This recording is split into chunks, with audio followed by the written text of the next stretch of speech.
aquí en ¿Qué nos parecemos? Radiográfica 89.3 con Rodolfo Colangelo para saludar a Julián Vilmes. Él es doctor en Ciencias Sociales, investigador de la Universidad Nacional de La Plata y lo comprometíamos para ahora, la semana que viene.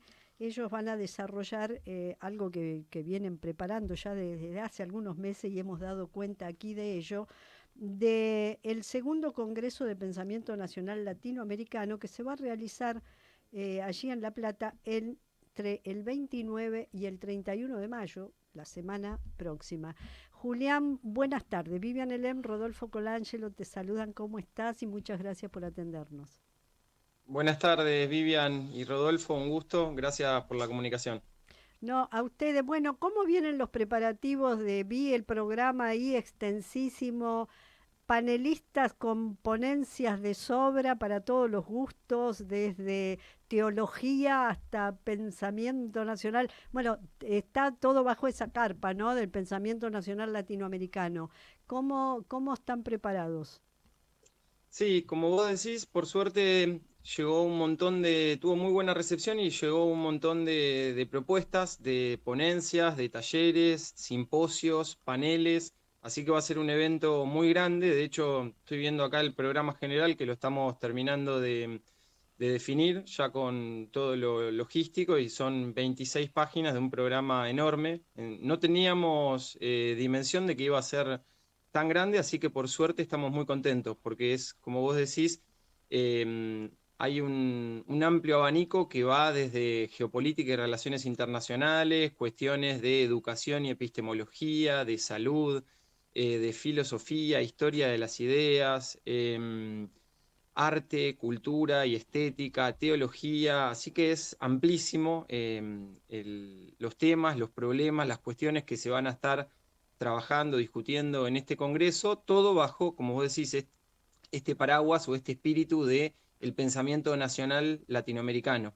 Julián, para adentrarnos en el Congreso, pero antes decir los horarios, en qué lugar se hace y si, obviamente que el que no presentó una ponencia o si como oyente, como participante, como escucha, puede ir sin problema. Sí, sí, por supuesto. El evento es abierto, gratuito, por supuesto, y abierto a todo el público. No es una cuestión solamente de académicos o universitarios, sino que en el programa también se plasma esa voluntad de hacerlo bien amplio, expresando, buscando representar los distintos sectores de nuestro pueblo, las distintas organizaciones libres del pueblo también. El Congreso se va a estar haciendo este jueves, empieza jueves 29, viernes 30 y sábado 31. El lugar es la Universidad Tecnológica Nacional en su Facultad Regional La Plata, Bien. que es en el límite, es donde empieza Ensenada y Berizo, donde Ujú. se toca La Plata con Ensenada y Berizo, Avenida 60 y calle 124. Para todo aquel que esté interesado, le contamos a la audiencia, hay una página web donde estamos subiendo toda esta información y pueden consultar ahí, es foro del pnl.wixsite.com. Pero solamente haciendo una búsqueda de Segundo Congreso del Pensamiento Nacional Latinoamericano aparece esta página web y ahí estamos cargando el programa con el detalle en cada uno de los días, las aulas, toda la cuestión para el que le interese pueda acercarse a participar. Hay un link de inscripción para asistentes, pero también pueden hacerlo ese mismo día. Vamos a estar Bien, empezando de las 8 o 9 de la mañana, así que esperamos a todos, todas los interesados. perfecto. Ahora, ¿qué tal? ¿Cómo te va? Colangelo te saluda. ¿Cuál es el objetivo del Congreso? Porque el pensamiento nacional y latinoamericano en la región está como inmerso en una batalla cultural contra el pensamiento neoliberal. Parece que esas dos fuerzas de pensamiento se enfrentan, ¿no? Y por ahí va ganando la batalla por ahora el pensamiento neoliberal y el pensamiento nacional y popular latinoamericano está como, a mi entender, una especie de confusión. Este Congreso es instalar el tema, digamos, dentro de la batalla cultural. Sí, sí, sí, se puede plantear en esos términos. nosotros creemos que hay un muy rico bagaje, una gran tradición en pensamiento nacional, en pensamiento latinoamericano. Y bueno, lo que se puede ver es que, si se quiere, es como que está disperso en una multiplicidad de espacios, de centros de estudios, de cátedras, de observatorios, Ujú. eh, facultades o espacios institucionales académicos en distintas universidades. Y nosotros empezamos a organizar este congreso, que es su segunda edición. La primera edición fue en el año 2023 en la Universidad Nacional de Lanús, y un poco con ese diagnóstico y con el objetivo de juntar, articular, convocar a todos los espacios que se identifican en esta rica tradición, para juntarnos y para hacer un evento, como vos decís, que pueda aportar en esta batalla cultural que estamos dando, en esta situación tan difícil que estamos viviendo en nuestro país, con una avanzada directamente colonial, neocolonial o paracolonial, como lo querramos decir. Hay una situación de entrega de los resortes más importantes de la soberanía de nuestro país, que hacen a un desarrollo y a mejores condiciones de vida de nuestro pueblo. Entonces creemos que eso nos convoca con urgencia para hacer frente a esa avanzada y recuperando lo propio, el rico bagaje que hay de pensamiento propio, de pararnos desde nuestras propias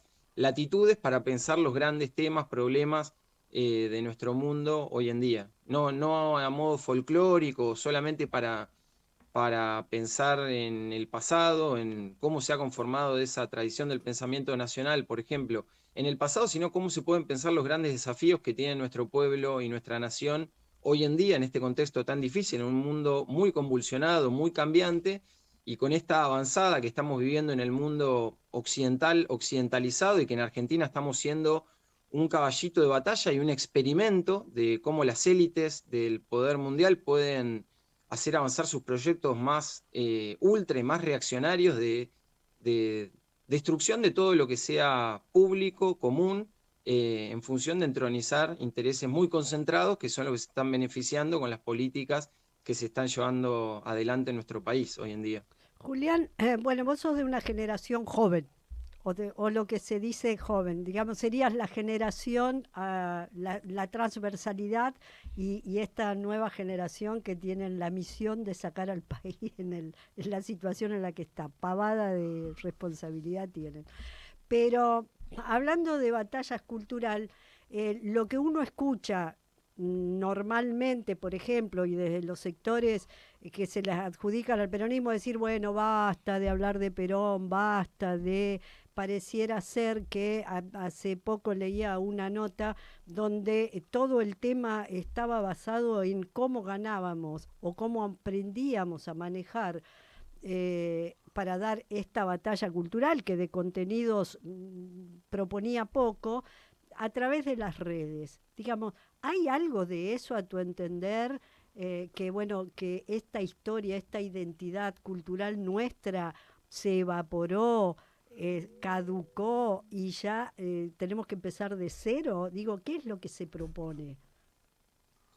Nosotros creemos, diría que no, que es importante recuperar la tradición esta en la que estamos abrevando, y ahí obviamente Perón, como otros líderes y autores importantes que tiene el pensamiento nacional en nuestro país, tienen mucho que aportar. El tema es que no se puede solamente volver a esas obras para pensar un mundo del siglo XX que era muy distinto a este mundo que estamos atravesando hoy en día. Ahí no hay recetas mágicas, hay distintas posiciones y distintas propuestas que hacen distintos autores, distintas corrientes, distintos espacios políticos, de cómo eso se puede actualizar, traer a la actualidad para pensar estos desafíos de este tiempo. Pero Ujú, tampoco es que hay que solamente remontarse a Perón. Hace muy poco tiempo falleció el Papa Francisco claro. y claramente se lo puede encuadrar en esta corriente de pensamiento. De hecho, va a haber uno de los paneles está abocado a eso, a la figura de Francisco, y es alguien que viene desde el bagaje del pensamiento nacional, de la doctrina social de la Iglesia, de la teología del pueblo, que ha llegado a uno de los lugares más importantes de la política mundial y que fue una de las voces más críticas en contra de este neoliberalismo salvaje que está avanzando en el mundo occidentalizado con esta avanzada de ultraderecha o anarcocapitalista, y esa es una voz muy actual para recuperar. Pero también en relación a lo que vos decías, por ejemplo, tenemos un panel que recupera el aporte que vienen haciendo también en la línea de lo que vos planteabas, de los que somos más jóvenes, los que tenemos 20 y pico, 30 y pico, que no hace tanto que nos dedicamos, que militamos en estas cuestiones. Y hay muchos espacios que tratan de dar la batalla en este mundo comunicacional, de las redes sociales, del mundo digital, virtual.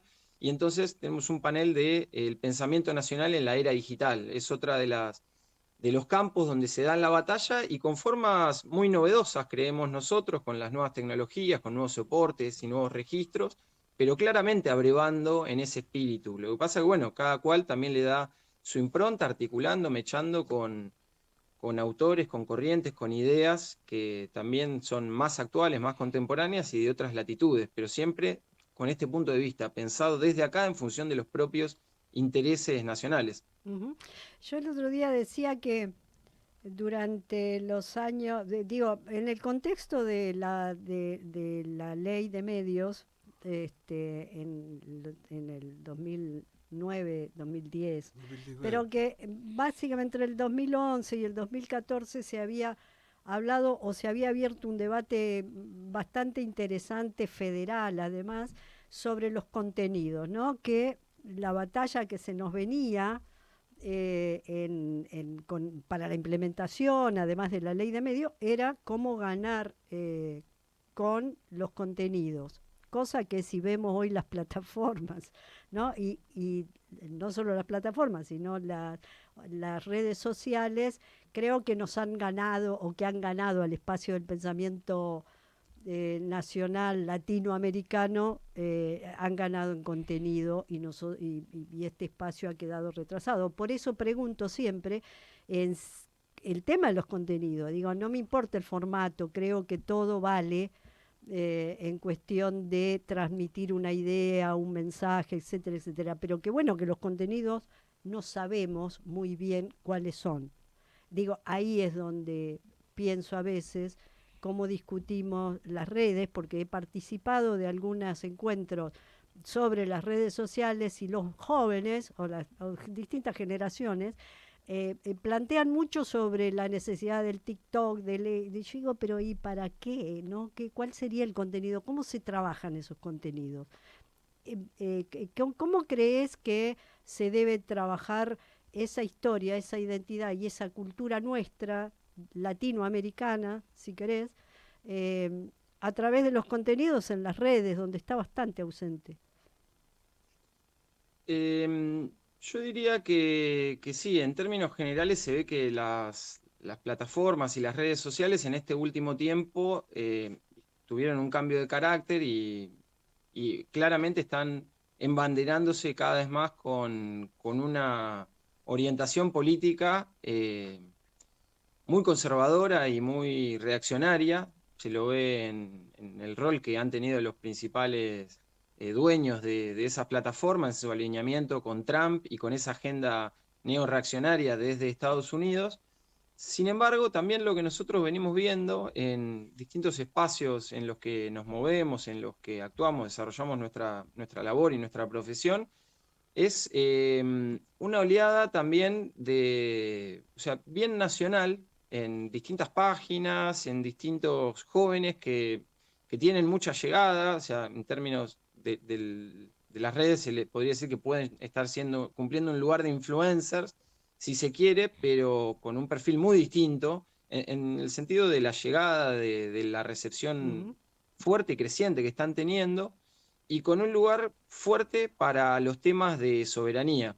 Nosotros, por ejemplo, en mi facultad, en mi universidad, trabajamos, por ejemplo, la cuestión Malvinas y toda la cuestión de la soberanía, y hasta hace algunos años no éramos tantos y no tenían tanta dimensión, tanto relieve, tanta trascendencia estos temas, y venimos viendo como una oleada creciente. Lógicamente eso está en relación con que hay fuerzas y actores muy poderosos que están subordinándonos y incluso en lo que se ve en el actual gobierno hay un alineamiento de volver a convertirnos en una semicolonia de las potencias atlantistas. Y bueno, si nosotros pensamos en cómo eso se ha dado históricamente, eh, después de, por ejemplo, lo que fue la década infame, vino una revuelta y una oleada muy fuerte nacional, nacionalista, con sus distintas vertientes del nacionalismo. Nosotros apostamos a un nacionalismo claramente popular, con el pueblo adentro y con los intereses populares con un lugar central. Pero nosotros lo venimos viendo eso en particular y, por ejemplo, en cursos, seminarios que hacemos de la cuestión Malvinas en la Argentina bicontinental, estamos teniendo muchísimos interesados, muy buena llegada en los cursos que estamos dando de grado y posgrado, cuando hasta hace algunos años eso no era tan así. Entonces yo creo que están las dos cosas. Ujú. Por un lado, en términos generales sí se ve una avanzada neoliberal y reaccionaria muy fuerte, pero por abajo nosotros estamos apostando a un sentimiento bien soberano, bien nacional, malvinero, desde distintos puntos de vista se lo puede ver, y nosotros tratamos de empalmar, de entroncar con esa oleada que hay desde la juventud, y bueno, y disputar el sentido para que eso se pueda entroncar en un proyecto de país que transforme definitivamente esta situación penosa en la que estamos metidos hace ya algunos años y claramente con una orientación cada vez más regresiva. Ahora, claro, el tema para mí, por eso te lo pregunto a vos, es, yo veo que el neoliberalismo atrae en las redes la lectura porque utiliza noticias falsas, ridículas, insultos, agravios, es decir, no lleva hacia un pensamiento crítico a favor de ellos, digo, no plantea un pensamiento crítico ni un debate, sino que ataca permanentemente. ¿Cómo hacer para que también las redes sean atractivas para mayorías, para poder leerla? Porque yo he encontrado jóvenes que me dicen, bueno, yo escribí, por ejemplo, en una red una opinión y dice, pero es muy largo para leer esto, cansa Claro. un poco. ¿Cómo hacer para, digamos, encontrar una síntesis ahí, no? Sí, tal vez lo que nosotros vemos en nuestro ámbito y en lo que consume el mundo en el que vive nuestra generación, de nuestra camada etaria, nuestra generación, es que son distintos formatos. Tal vez al grueso de la gente lo que más le llega es un formato más visual o audiovisual, Claro. y con el texto siendo un elemento no tan Ujú. presente o un poco reducido en función de ese Imagen. formato, y después distintos links para el que quiera ampliar pueda ir y profundizar acá o allá.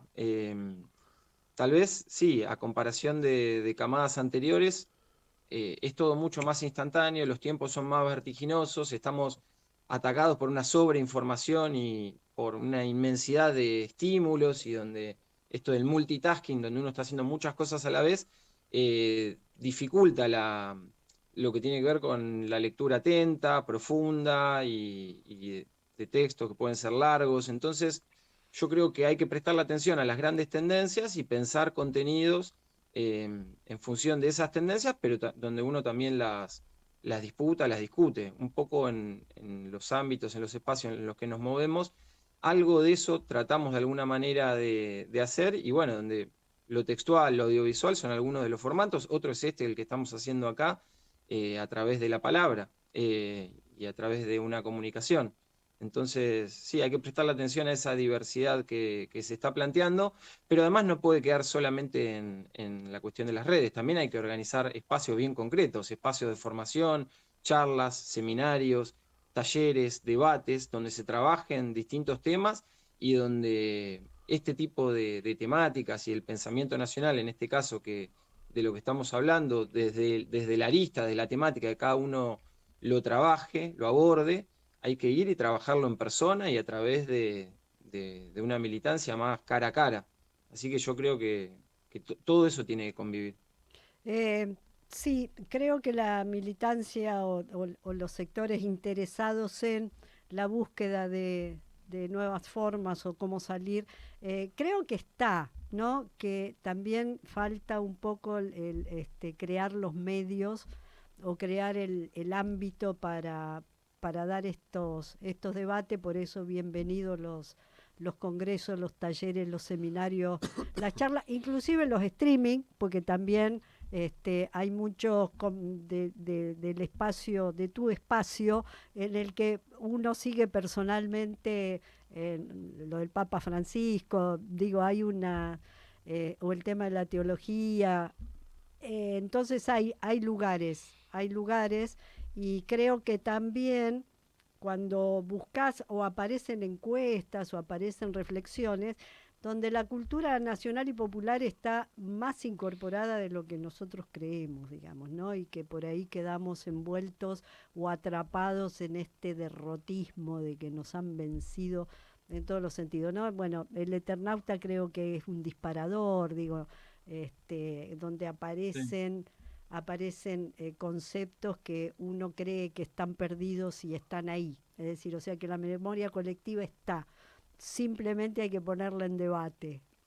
Sí. Julia, sí, No, no, y coincido plenamente con lo que estás diciendo y también lo que se viene viendo, por ejemplo, en este contexto electoral en el que estamos, es que hay un nivel de apatía muy importante. claro. Entonces, y por parte de nuestro campo, la dirigencia política, del campo popular, del peronismo en particular, está siendo francamente lamentable, y nos hemos quedado prácticamente sin dirigencia, sin conducción, por momentos parece, y por ejemplo, frente a avanzadas muy fuertes que estamos viviendo como fue acá ahora el caso de la avanzada contra Tierra del Fuego, queriendo reventar ese régimen industrial que fue muy exitoso, efectivo, en términos de poblamiento de la isla grande de Tierra del Fuego, que eso reviste una relevancia estratégica, geopolítica muy importante para nuestro país. Son muchas veces estas nuevas camadas, estos nuevos actores, dirigentes o intelectuales que se paran y que frente a una dirigencia política que no está a la altura, claramente, empiezan a asumir ese lugar de defender todo esto y como vos decís, el Eternauta es un fenómeno que también muestra todo lo grande que puede hacer nuestro pueblo, que puede hacer nuestro país, y sobre eso yo creo que hay que montarse, hay que romper con lo que nos quieren instalar de que estas ideas de que somos un país de mierda, que Argentina es un país muy lindo, el problema somos los argentinos. Hay que recuperar el amor propio, el orgullo nacional, en una clave defensiva y de un lugar para poder construir otra cosa.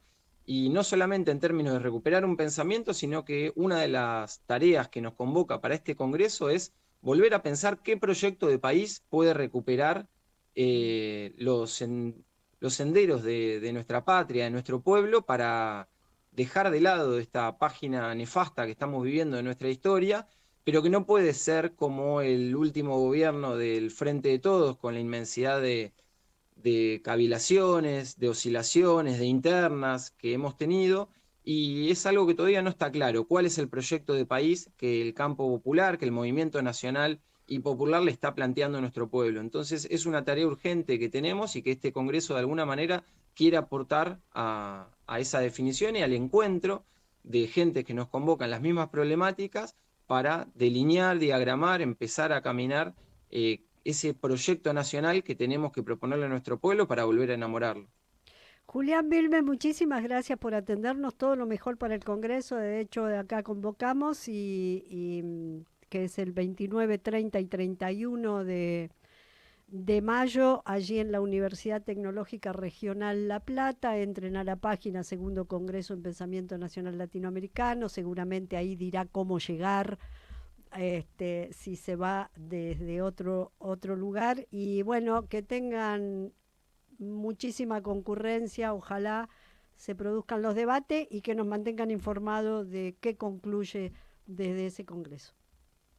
Perfecto. Bueno, muchísimas gracias y la seguimos. Gracias por Muchísimas la gracias comunicación. y ya coordinaremos para ver las conclusiones o qué salió desde ahí. Muchísimas gracias. Gracias, Vivian. Rodolfo, adiós. Eh,